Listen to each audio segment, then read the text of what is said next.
Mình cặp sừng nó biết rồi.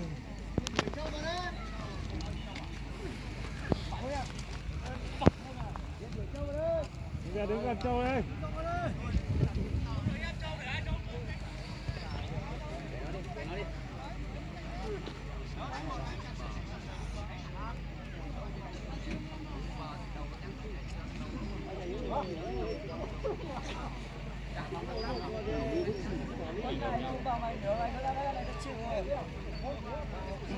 Chiêu, con không nhận đâu. Ra đây cho ba con lấy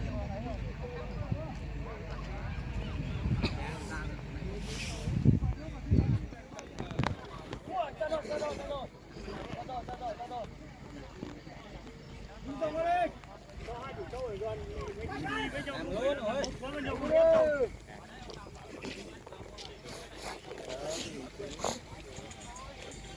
Đáng được thì bốc.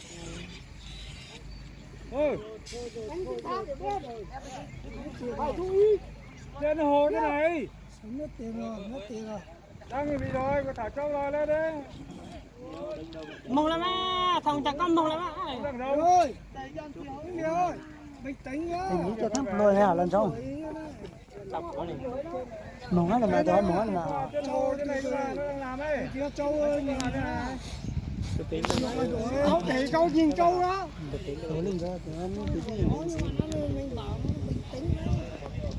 Anh Việt bảo dưới đừng xuống dưới, nó xoay sang đây đi. Đúng không á, chạy ra spot luôn.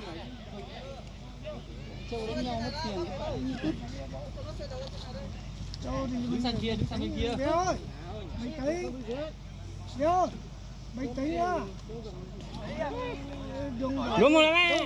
Ơi nhưng mà mình say sợ gì mà. Để nó sống lên. Mạnh bóp. Bắt đầu cánh lên. Đâu. Cậu vào. Trốn nhỉ.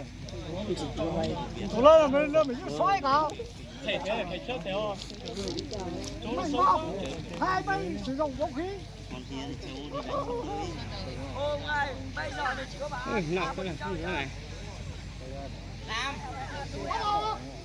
Như vậy nào hết rồi. bây giờ đánh nữa chưa? Có ai đánh nữa không nhỉ? Mạnh bóp. Ra đấy, ra đấy. Không vào. Mà dạ xong rồi không chạy nó có tính tiền. Sao thế? Kể nó không ép tí cho xài cho chạy đi. Rồi. Nó chạy đây, nó chạy đây. Đi rồi. Đi. Đi Châu nha. Anh em chúng tôi ép Châu để hai Châu đánh tự do đây. Hai chủ Châu. Thẻ luôn này. Mẹ thằng nào, anh em thằng nào? 10 triệu 5 triệu. Đâu. 10 triệu 5 triệu.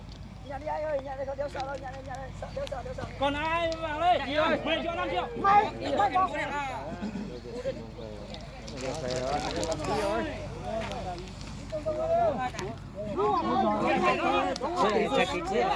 Đây là sự tu mong ấy hả? Cái là cái gì?